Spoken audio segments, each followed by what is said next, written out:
주 예수 그리스도로부터 은혜와 평강이 함께 하시기를 축원합니다.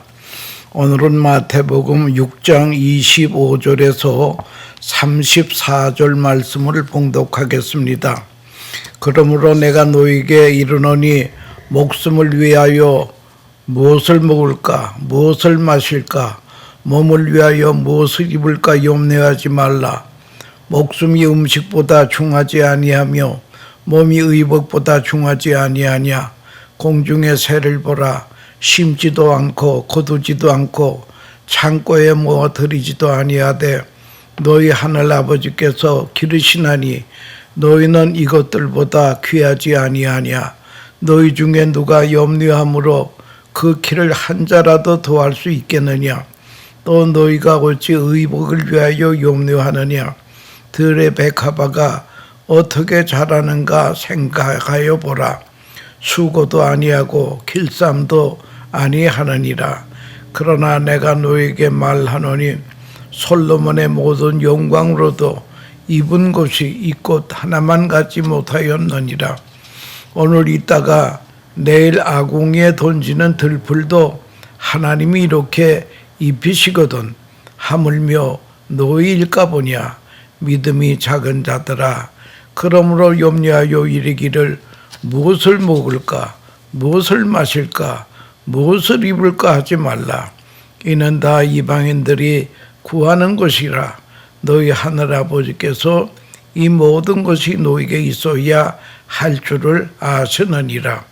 그런즉 너희는 먼저 그의 나라와 그의 의를 구하라. 그리하면 이 모든 것을 너에게 더하시리라. 그러므로 내일 일을 위하여 염려하지 말라. 내일 일은 내일 염려할 것이요 한날 괴로움은 그날에 족하니라. 아멘. 이 말씀을 가지고 염려를 믿음으로 교체하라. 염려를 믿음으로 교체하라고 하는 주제로 말씀드리려고 하는 것입니다. 이 염려란 일반적으로 근심 걱정을 말합니다. 가령 내일 무엇을 할 것인가, 또 누구를 만날 것인가 라고 하는 것은 가벼운 생각이지 그건 염려라고 하지 않습니다. 염려란 어떤 생각에 집착이 되어 그 생각 때문에 다른 생각을 할 수 없는 심리적인 상태를 말하는 것입니다. 다시 말하면 그 생각 때문에 정신적으로 병적인 현상을 일으키는 것입니다. 염려라고 하는 말은 헬라 말로 메림나라고 하는 것인데 2000년 전 파피루스에 염려라는 표현을 쓴 오랜 문헌이 있습니다. 그 문헌 내용이 무엇인가 하면은 어느 아내가 전쟁에 나간 남편을 위하여 보낸 편지가 있는데 나는 당신의 신상을 염려한 나머지 낮에나 밤이나 잠을 이룰 수가 없습니다. 라는 그런 내용입니다. 이것이 바로 염려입니다. 사실 낮에는 일하고 밤에는 자야 하는 것이 하나님이 나에게 주신 질서인데 그런데 어떤 생각으로 인하여 낮에는 일할 수 없고 밤에는 잘 수 없다면 이것이 바로 염려라고 하는 것입니다. 오늘 본문 말씀은 염려하지 말라고 반복하고 또 반복합니다. 물론 사람은 생각할 수 있는 탐구력을 가지고 있기 때문에 깊이 생각할 수는 있습니다. 그러나 생각이 도를 넘어서 건강을 해칠 뿐 아니라 마땅히 생각할 바를 생각 못하게 하는 데에 문제가 있다라고 하는 것입니다. 염려란 대개 두 가지 현상에서 온다는 것입니다. 첫째는 무엇인가 하면 보다 큰 염려가 없기 때문에 온다는 거예요. 일반적으로 염려하고 있는 것을 보면 별로 중요하지 않는 일을 염려하고 있습니다. 시시한 일에 염려한다는 것이에요. 정말 큰일 당하면 염려는 사라지는 법이 옳시다. 그래서 염려를 치료하는 법이 보다 큰 걱정거리가 생기면 작은 염려는 사라진다라고 하는 것입니다. 예를 들자면 자녀들이 공부를 못해서 속상해합니다. 그러나 그 아이가 중한 병에 걸리면 공부 잘 하기도 바라지 않고 제발 살아만다오, 제발 몸만 건강해라, 개구장이라도 좋으니 일어나서 활동만 좀 해다오, 이렇게 큰 걱정이 있으면 작은 걱정은 사라진다는 법이 옳시다. 정말 절박한 일이라면 걱정의 한계를 넘어서게 되는 것입니다. 둘째로 염려란 몸을 움직이지 않을 때 오는 심리적인 현상이라고 합니다.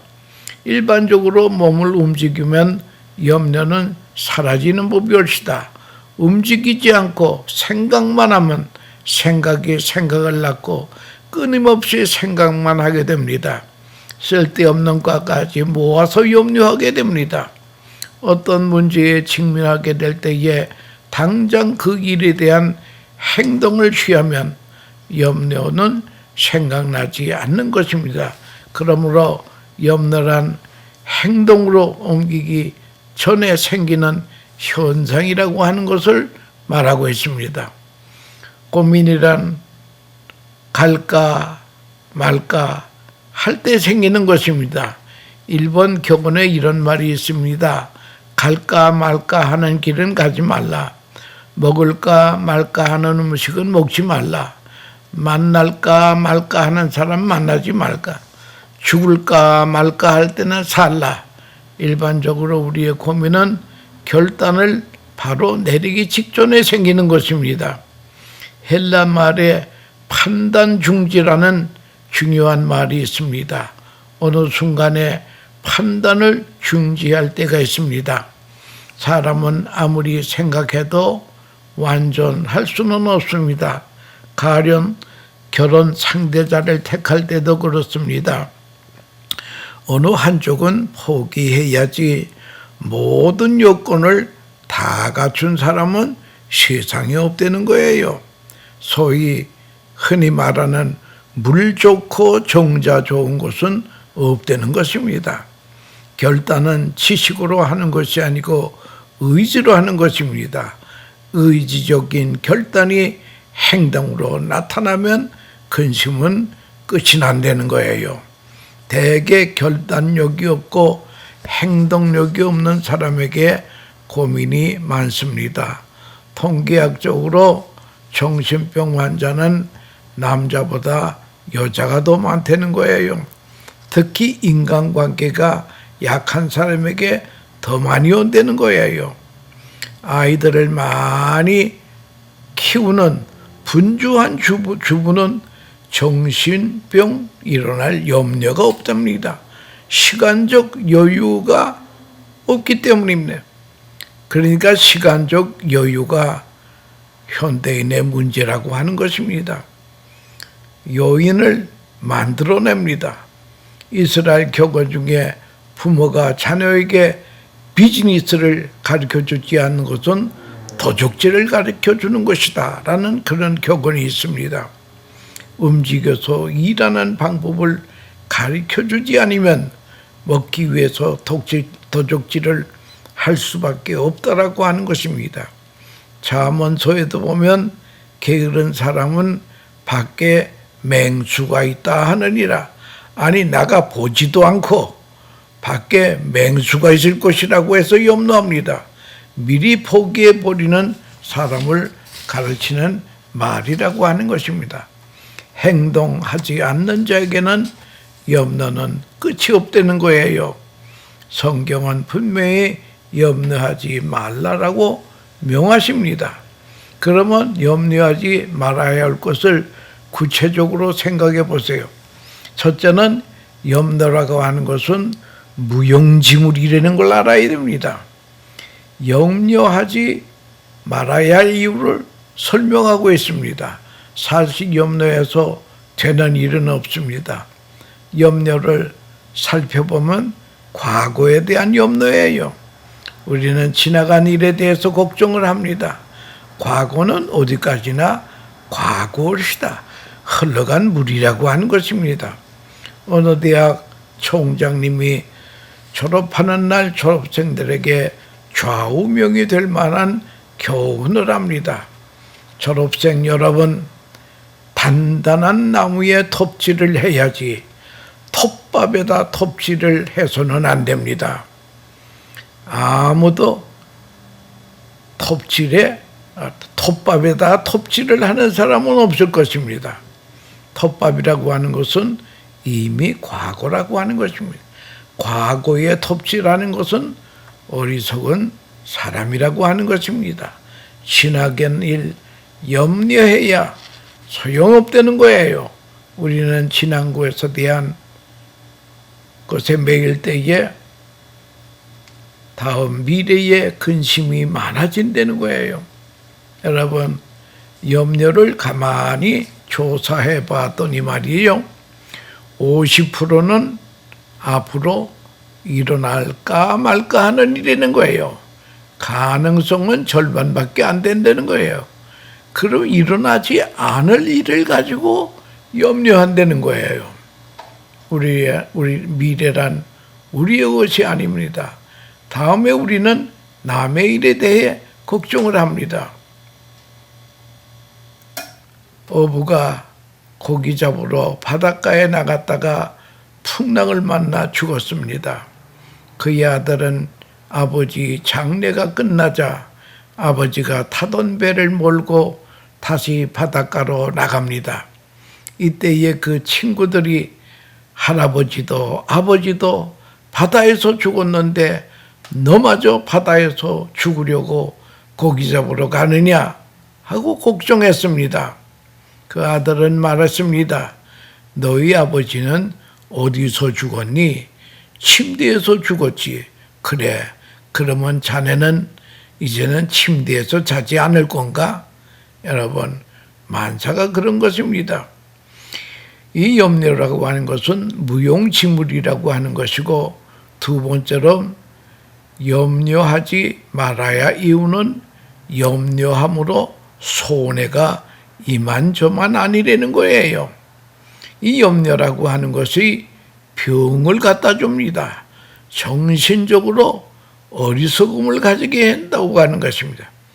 유명한 의사인 알바레스라고 하는 분이 임상 실험의 결과 위장병의 80%는 모두 신경성이라는 거예요. 이 위라고 하는 것은 제2의 두뇌라고도 말하고 있습니다. 그러므로 정신이 맑아지면 80%의 위장병은 해결이 안 되는 거예요. 그러므로 모든 병의 60%는 정신적인 거라는 거죠. 심지어 루마티스 관절염까지도 정신적인 것이라고 하는 것입니다. 걱정이 주는 결과는 엄청난 것입니다. 그러므로 정신 하나 새로울 때에 육체의 병도 치료가 된다는 거예요. 걱정은 만병의 원인이고 두려움만 늘어나고 능력과 지혜까지도 앗아가는 것이 바로 염려라고 하는 것입니다. 그래서 잠언 17장 22절에 마음의 즐거움은 양약이라도 심령의 근심은 뼈로 마르게 하느니라. 보약이 따로 없습니다. 명랑하고 은혜를 즐거워하면 모든 병이 치료가 된다는 거예요. 의학적으로 분명한 이유가 있습니다. 항상 웃고 즐겁게 사는 사람은 혈액순환이 좋고 호르몬 분비가 원활하여 소화도 잘 되고 잠도 잘하고 건강하게 산다는 거예요. 그러나 그 근심 걱정의 매음은 피가 마르고 뼈가 마르니 영육간에 건강할 리가 없다라고 하는 것입니다. 그리고 셋째는 걱정하지 말아야 될 이유는 근본적으로 불신앙의 자세이기 때문입니다. 신앙 위주로 사는 성도는 근심을 말아야 합니다. 본문은 목숨을 위하여 근심하지 말라고 하십니다. 목숨 자체는 우리가 염려할 것이 못 되는 것입니다. 언제 어떻게 죽을런지 우리는 고난 밖에 이르시다. 사람이 절대 해서는 안 되는 걱정은 하나는 죽음에 대한 걱정이요. 생명은 하나님께 속한 것입니다. 또한 나는 저주받았다. 그런 걱정도 해서는 안 됩니다. 어떤 실패를 했을 때 나는 하나님 앞에 저주받은 것 아닌가 그렇게 생각할 때가 있습니다만은 우리가 생각할 것은 예수님은 우리를 위해서 십자가를 지실 때에 우리의 저주를 걸머지셨다고 했습니다. 동이 서에서 먼 것 같이 우리 믿는 자에게는 저주를 멀리 멀리 옮겨줬습니다. 그래서 저주의식을 믿는 자가 가진다면 그건 십자가에 대한 보복이라고 하는 것입니다. 25절 상반절에 목숨이란 우리가 먹는 것으로 지탱하는 것 같습니다. 그러나 몸을 위한답시고 몸을 해하면서까지 염려하는 것은 안 된다고 하는 것입니다. 본문은 믿음을 촉구하고 있습니다. 하나님은 창조주이시며 생명의 주인이시며 생명은 하나님께서 유지시키는 것입니다. 그러면 생명의 주인이신 하나님께서 양식도 주실 것입니다. 그걸 믿어야 됩니다. 하나님의 섭리에 겸손히 맡겨야 됩니다. 요즘 곤충들의 피해가 대단하기 때문에 그 피해를 막기 위해서 농약을 무척 많이 사용합니다. 오히려 그 해를 사람이 당한다고 하는 그런 말이 있습니다. 여러분, 이 천체란 오묘합니다. 벌레까지도 존재의 이유가 있다는 거예요. 사람들의 짧은 식견으로 벌레들을 마구 죽이니 생태계가 파괴가 되더라고 하는 것입니다.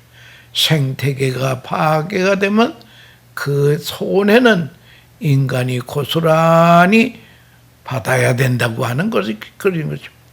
그래서 일본에서는 지금 꿀벌이 없어서 외국에서 벌통을 수입해 온다고 합니다. 왜?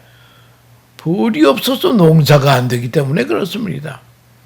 이게 다 우리 인간이 벌레를 함부로 죽였기 때문에 농약을 함부로 썼기 때문에 이런 손해를 당하는 것입니다. 독일의 담스타트라는 곳에 수도원이 있는데 수도원 원장이 슬링크라고 하는 분인데 그는 철학 박사이기도 하고 심리학 박사이기도 합니다. 그분이 수도원을 직접 운영합니다. 그 수도원 식구들이 약 200명가량 돼요. 이 200명이 자급자족하고 살게 되었습니다. 처음에는 농사를 잘 짓기 위해서 농약을 많이 써서 농사를 지었는데 어느 날 하나님께서 계시를 주십니다. 슬링크야, 너희들만 먹고 살려고 하느냐? 새들도 벌레도 먹여야지 하는 이런 말씀을 듣고 그 후에는 아무런 용량도 쓰지 않았습니다. 그러니까 벌레가 많이 생기더라는 거예요. 그대로 두었습니다. 그랬더니 새들이 모여가지고 새들이 벌레를 다 잡아먹는 거예요. 그러니까 농사는 잘 되고 공기는 맑고 공해는 없고 농사를 하여 200명이 모두 건강하게 잘 살게 되었다고 하는 것입니다. 여기에다 하나님이 또 보너스까지 줘서 농장 한가운데 샘이 솟게 했습니다. 그래서 메마른 땅이 옥토가 되었습니다. 그런 이야기가 있습니다. 사람들이 근시안적인 안목으로 자연 질서를 파괴하더니 이거는 더 큰 어리석음을 만들어 놓는다라고 하는 것입니다. 하나님이 인간을 창조하셨음을 믿는다면 먹을 것도 겸하여 주실 것이라 믿어야 될 것입니다. 아프리카의 밀림의 3분의 1이 지금 사막이 되고 있습니다. 알래스카의 빙산의 3분의 1이 없어졌습니다. 그럼 알래스카의 빙산이 나하고 무슨 관계냐? 관계가 있다는 거예요. 쉬운 말로 말하면 우리 집안에 냉장고가 없으면 어떻게 되겠습니까? 귀하게 사왔던 식물들이 모두 썩어버리고 말지 않겠습니까? 이 알래스카의 빙산이 이 지구의 냉장고 역할을 한다는 거예요. 이 냉장고 역할을 못하니까 빙산이 없어지니까 전부 인간이 그 손해를 당할 수밖에 없다라고 하는 것입니다. 본문에 재미있는 예로서 공중나는 새를 보라. 새와 들의 백화발을 보라. 예를 드십니다. 우선순위를 말씀하시면서 걱정하지 말라라고 하는 것입니다. 어떤 사람은 부지런히 날아다니는 새의 근면을 본받자 말하지만 그러나 분명한 것은 새는 농사도 짓지 않습니다.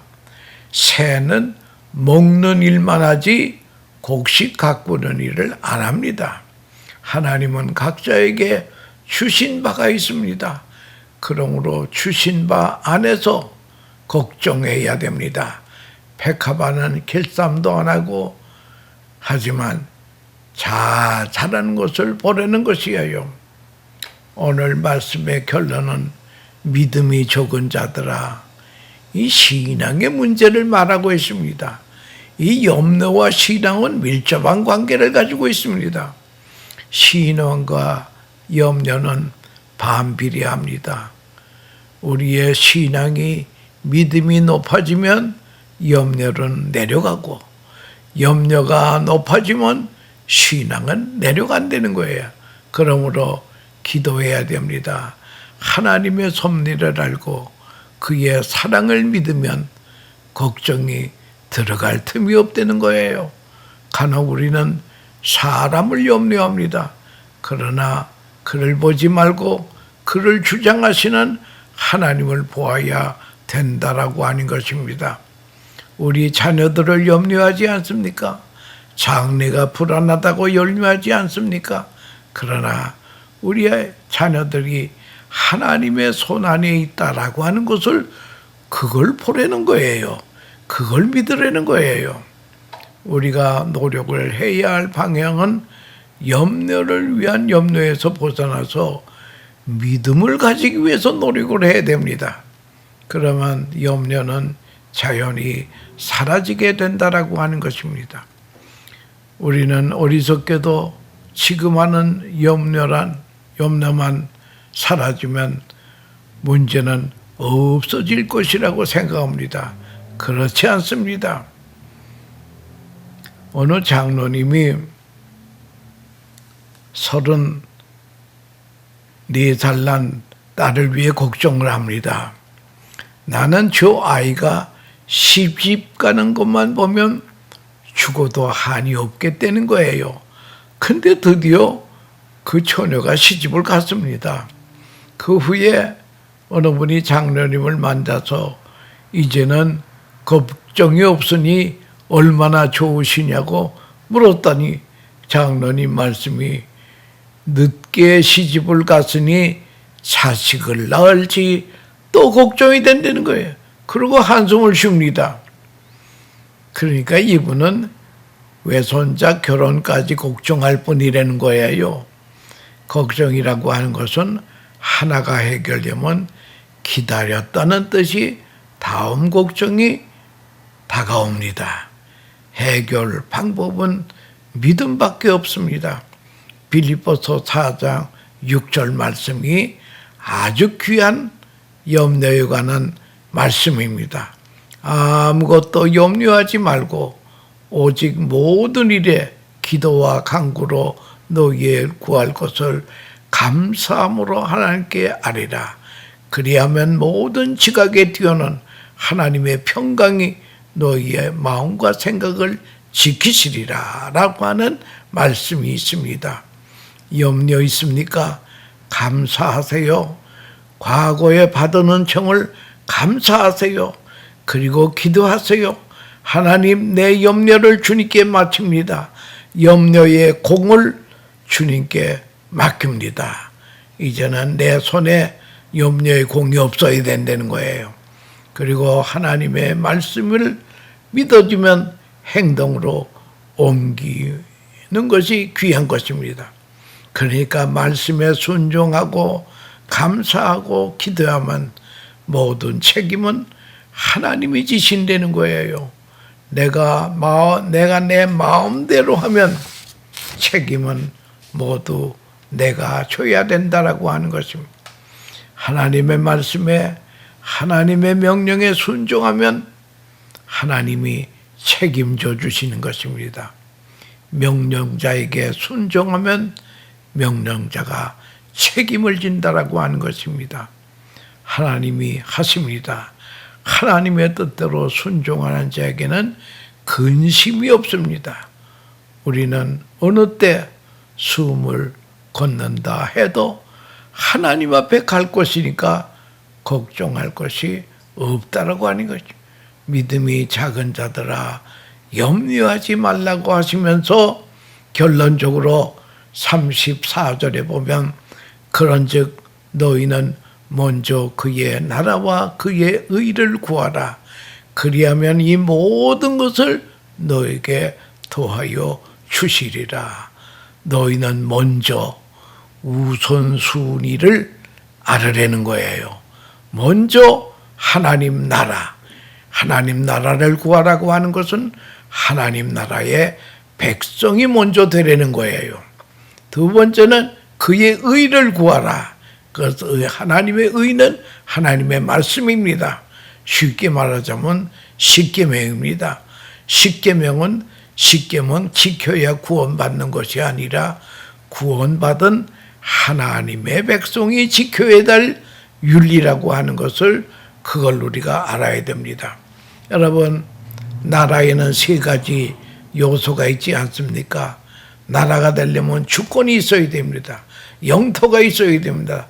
백성이 있어야 나라가 구성이 되는 것인데, 주권은 하나님께서 공의의 하나님, 사랑의 하나님이 우리의 주권자가 되시고, 영토는 새하늘과 새 땅이 우리의 영토가 되고 우리는 그의 백성이 된다.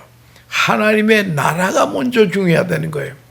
여러분, 우리가 하나님 나라 백성이 되면 하나님 나라 정부에서 우리를 책임지신다고 하는 것을 그걸 우리가 알아야 될 것입니다.